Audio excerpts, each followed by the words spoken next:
कि सुना हो मोहलवासी, सुना हो थोड़ा हल्का हल्का ताली आदिवासी, मारिए सब।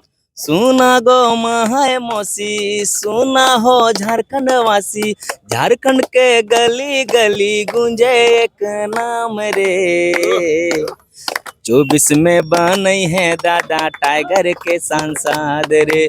24 में बनई है दादा टाइगर के सांसद, रेडिस बनई है दादा अब की सांसद रे। बनते सांसद दादा काम होते पूरा, उआ के सपना जे रह गल अधूरा। स्थानीय नीति नियोजन नीतिक मांग होते पूरा, 32 खतियान जे रह गल अधूरा। माननीय सुदेश महतो जी जो सुप्रीमो है आजसू पार्टी के, कितने योजनाओं पर उन्होंने गिनाया। कल अपने नामांकन सभा में एक भी वाक्य बोला उन्होंने कि पिछले 5 वर्षों में चंद्र प्रकाश चौधरी ने क्या कहा। अब आप बताइए कि अभी उसको छोड़ दीजिए, जो खुद उम्मीदवार है चंद्र प्रकाश चौधरी, महज 2 मिनट में उनका भाषण खत्म हुआ। अगर जयराम महतो अच्छा वक्ता है तो उनसे जाके पूछिए कि ये साजिश क्यों कर रहे थे। अगर किसी तरह का डर नहीं था आपको तो इतना कुचक्र रचने की क्या जरूरत पड़ गई आपको। आखिर क्यों एक ऐसे मामले में जिस पर कोई केस नहीं बनता है उस पर अरेस्ट करने की साजिश रची गई प्रशासन के मिलीभगत से, आखिर ये नौबत क्यों आया। इस वक्त मेरे सामने JBKSS के सिंगर बबन सिंह उपस्थित है और महासचिव जी है दिनेश सर। बात करने का प्रयास करते हैं। गाना लिखे हैं बड़ी अच्छा और गाते भी अच्छा है। इनका स्वर जानिए कि माँ सरस्वती का देन है, तो सोचे आप लोग को सुना देते हैं। तो सुन लीजिए। सबसे पहले जोहार। जोहार जोहार। कैसे हैं? गाना बड़ी मस्त लिखे हैं, सुने आप। बढ़िया है, और हम लोग कलाकार हैं तो कोशिश करते हैं। आज 1.5-2 साल से जयराम दा के प्रति सारा कलाकार जो है सो उनके प्रति गीत गाते हैं, और हम भी जो है कोशिश करते हैं। थोड़ा सुना दीजिए वो गाना। आज जो सुने हैं वही कि सुना हो मोहलवासी, सुना हो थोड़ा हल्का हल्का ताली आदिवासी, मारिए सब। सुना गो महाय मौसी, सुना हो झारखंड वासी, झारखंड के गली गली गूंजे एक नाम रे। 24 में बनई है दादा टाइगर के सांसद रे। 24 में बनई है दादा टाइगर के सांसद रे। गिरिडीस बनई है दादा अब की सांसद रे। बनते सांसद दादा काम होते पूरा, उआ के सपना जे रह गल अधूरा। स्थानीय नीति नियोजन नीतिक मांग होते पूरा, 32 खतियान जे रह गल अधूरा। सुना गो महाय मौसी, सुना गो काका काकी, सुना रे संगी साथी, झारखंड के गली गली गूंजे एक नाम रे। 24 में बनई है दादा गिरिडीह के सांसद रे। 24 में बनई है दादा गिरिडीह के सांसद रे। 24 में बनई है काकी गिरिडीह के सांसद गो। 24 में बनई है दीदी गिरिडीह के सांसद गो। कैसे सोचे कि हमको ये गाना लिखना है? कैसे लिखना? नहीं, उनके प्रति हमेशा सोच ही बना रहता है तो बन ही जाता है। दिलो दिमाग में है टाइगर टाइगर तो बनना। दिनेश सर है, तैयारी कैसी है? बिल्कुल मजबूत तैयारी है, और तैयारी हमें करने की जरूरत नहीं है। हम शुरू से तैयार थे। 2.5 वर्षों का आंदोलन ही हमारी तैयारी है। बड़ी बड़ी पार्टी है, सोच लीजिए। नई पार्टी है आप लोग, नौसिखिया है, नॉलेज नहीं है राजनीति का। उन लोग समझ लीजिए कि एक्सपीरियंस है 20 साल 25 साल का। आप लोग के सामने, उन लोग के सामने आप लोग टिक पाइएगा? अरे उनका अनुभव तो दिख गया जी। वो दावा कर रहे हैं कि 5,000 7,000 उनके सभाओं में भीड़ है और 15,000 हमारे लोगों के ऊपर केस हो रहा है। इसी से दिख जाता है कि हमारी भीड़ और उनकी भीड़ क्या है। तो ये भीड़ वोट में कन्वर्ट होगा? किसी भीड़ लगाइएगा आप लोग? क्या बात करते हैं, वोट में कन्वर्ट होगा कि नहीं अब 4 तारीख को पता चलेगा। लेकिन रिजल्ट अभी ये बता दे रहे हैं कि टाइगर जीत रहा है। लेकिन लोग तो बोल रहे हैं कि जयराम महतो अच्छा वक्ता है, इसलिए हम लोग सिर्फ सुनने आते हैं। अगर टाइगर जयराम महतो अच्छा वक्ता है तो उनसे जाके पूछिए कि ये साजिश क्यों कर रहे थे। अगर किसी तरह का डर नहीं था आपको तो इतना कुचक्र रचने की क्या जरूरत पड़ गई आपको। आखिर क्यों एक ऐसे मामले में जिस पर कोई केस नहीं बनता है उस पर अरेस्ट करने की साजिश रची गई प्रशासन के मिलीभगत से, आखिर ये नौबत क्यों आया बताइए। अगर आपको डर नहीं था तो टाइगर जयराम महतो को परेशान करने का ये जो आप प्रयास कर रहे हैं, ये प्रयास क्यों दिख रहा है? पसीना छूट रहा है सामने वाले लोगों पर, और निश्चित तौर पर वे कहीं एक जवाब नहीं दे पा रहे हैं कि पिछले 5 सालों में उन्होंने क्या किया है। यही वजह है कि वह चाह रहे हैं कि टाइगर जयराम महतो जैसे नौजवान जो जनता के दिलों में छाए हैं वो सामने ना आए, उनके खिलाफ चुनाव न लड़े, और इसीलिए ये साजिश चल रही है। और ये साजिश ही दर्शाता है कि टाइगर जयराम महतो जीत रहे हैं। तो लोग तो बोल रहे हैं कि टाइगर जयराम महतो भाग गए, बोलते थे भागेंगे नहीं, 24 गोली सीने में खाएंगे लेकिन भागेंगे नहीं, लेकिन भाग गए। अच्छा बताइए, हम राहुल चौकसी और विजय माल्या हैं क्या कि 500 करोड़ लेकर के और 5000 करोड़ लेकर के विदेश भाग जाएंगे? हम झारखंड की माए माटी के सवाल पर लड़ने वाले लोग हैं। जाके देखिए, टाइगर जयराम महतो गांव में और गलियों में लोगों के संवाद करते हुए मिल जाएंगे। आपने ढूंढा, कभी मिलने की कोशिश की है? आप तो अपने व्यापारिक घरानों से और बड़े बड़े पूंजीपतियों से बाहर निकलने की कोशिश नहीं करते। एसी कमरों से बाहर तो निकलिए, अपनी एसी गाड़ियों से नीचे तो उतरिए, तब तो पता चलेगा टाइगर जयराम महतो कहाँ है। जाके देखिए गिरिडीह लोकसभा के विभिन्न गाँवों में आपको मिल जाएंगे हर लोगों के चेहरों पर, लोगों के जुबान पर कि टाइगर जयराम महतो कहाँ है। ये पूछने की जरूरत आपसे नहीं है, आप जनता के बीच जाइए, जनता आपको बता देगा टाइगर जयराम महतो कहाँ है।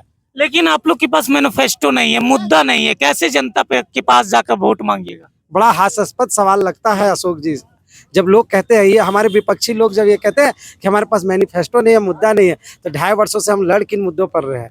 जिन मुद्दों पर लड़ रहे हैं वही हमारा मैनिफेस्टो है कि हमारा स्थानीय नीति मिलना चाहिए, नियोजन नीति बनना चाहिए, उद्योग नीति आना चाहिए, लोगों का पलायन रुकना चाहिए और रोजगार लोगों के घरों तक पहुंचना चाहिए। यही तो हमारी नीति है, और इसी को लेकर के हम पिछले 2.5 वर्षों से लड़ रहे हैं।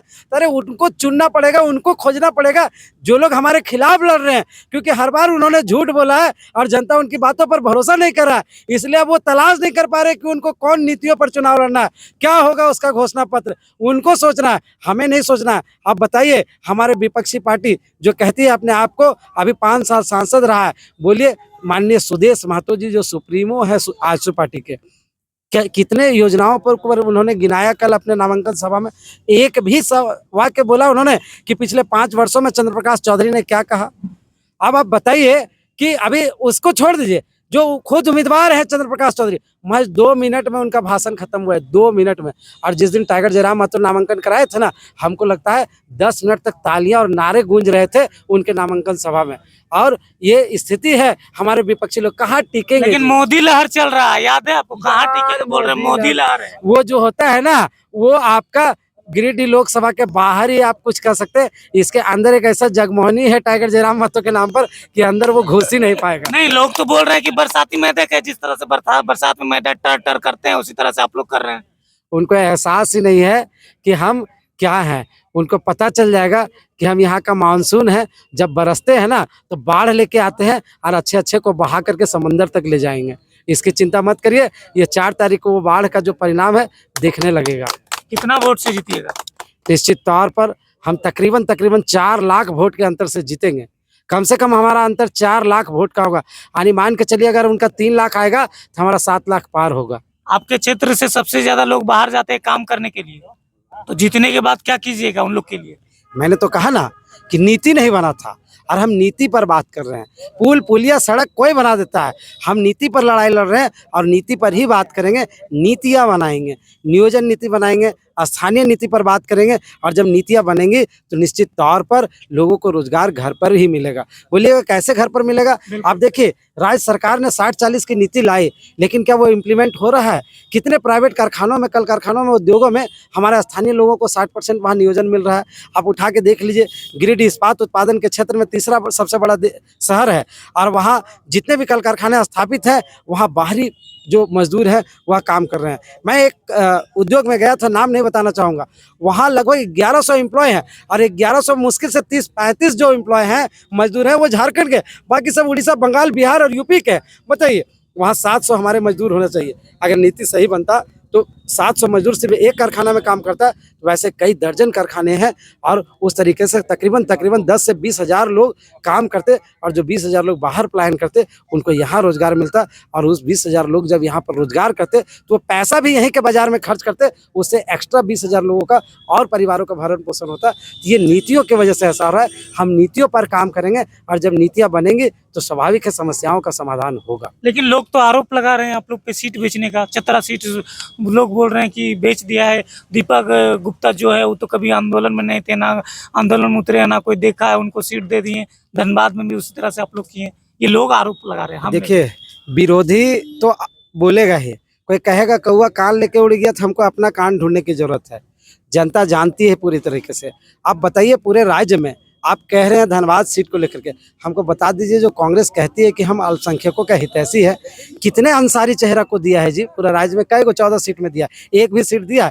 जेबी केसेस पहली ऐसी पार्टी है जिसने एक अंसारी चेहरे को देने का काम किया, एक अल्पसंख्यक चेहरे को सामने लाने का काम किया। अब उनके पेट में दर्द हो रहा है। रिजवान को भी दे सकते थे जी, दे सकते थे, लेकिन रिजवान भाई ने अपने से स्वेच्छा से कहा कि नहीं, मैं अभी चुनाव प्रचार में टाइगर के साथ रहूंगा। और राज्य के विभिन्न हिस्सों में, चूंकि टाइगर खुद चुनाव लड़ रहे थे, तो बहुत सारे ऐसे चेहरे थे जिनको आवश्यकता थी स्टार प्रचारक की। तो वैसे में रिजवान जैसे जो प्रचारक हैं, उनकी आवश्यकता हमको दूसरे क्षेत्र में भी थी। और उन्होंने कहा कि नहीं, इस बार मैं अपना बलिदान देता हूं, त्याग देता हूं अपने संगठन के साथियों के लिए। मैं लोकसभा की तैयारी करूंगा ताकि जो विधानसभा की पृष्ठभूमि है उसकी तैयारी अभी से की जा सके। और इसीलिए उन्होंने कहा कि मैं इस बार चुनाव नहीं लड़ूंगा। और वो उनकी तैयारी में, जो लोकसभा की तैयारी है, उसमें वो अपना योगदान देने के लिए अपना ये निर्णय लिए थे। और अंत में गिरिडीह लोगों के लिए क्या संदेश देना चाहते हैं? गिरिडीह लोकसभा के लोग, गिरिडीह लोकसभा के लोगों को सबसे पहले तो मैं अपनी ओर से बधाई देता हूं कि टाइगर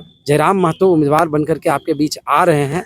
और बस इतना ही कहूँगा कि आप शांतिपूर्ण तरीके से लोकतंत्र के पर्व में हिस्सा लें और भारी से भारी मतों से टाइगर जयराम महतो को जिताने का काम करें। निश्चित तौर पर हम आपकी आवाज़ बनेंगे। टाइगर जयराम महतो आपकी मुद्दे को लेकर के आगे जाने का काम करेंगे। हाँ बोलिए, क्या बोलना चाहिए? नहीं, हम कहना चाहते हैं कि पिछले 2-2.5 साल से टाइगर जयराम महतो जिस तरह से माटी अधिकार के बात किए हैं, तो दो लाइन और संदेश देना चाहेंगे बिल्कुल दीजिए। कि उठो लड़ो जागो दादा, अपन अधिकार ले, बाल बच्चा पढ़ावे खातिर अपन रोजगार ले, कि जे करते माटिक बात वही पार्टी जिंदाबाद। हम लोग का जो पार्टी है हमेशा माटी की बात किए है। इसीलिए सभी माए बहन भाई बंधु जितने गिरिडीह वासी हैं, जितने झारखंड वासी, सबके लिए कहेंगे कि जे करते माटिक बात वही पार्टी जिंदाबाद, जे लूटते झारखंड के माटी, गांव से खदड़ देबै पार्टी, ओ रे गांव से खदड़ देबै पार्टी। और देखिए दूसरा पार्टी वाले लोग क्या लालच देते हैं कि ना चलतो दलाली, ना चलतो घूसखोरी, ना चलतो दलाली, ना चलतो घूसखोरी, ना चलतो मुर्गा दारू, ना चलतो लूटखोरी, कि जे करते अधिकार के बात वही पार्टी जिंदाबाद, जे करते भाषक बात वही पार्टी जिंदाबाद, जे लूटते झारखंड के माटी, गांव से खदड़ देबै पार्टी, हो रे गांव से खदड़ देबै पार्टी। चलिए, बहुत बहुत धन्यवाद। बाकी मिलेंगे अगले वीडियो में। हम हैं अभी।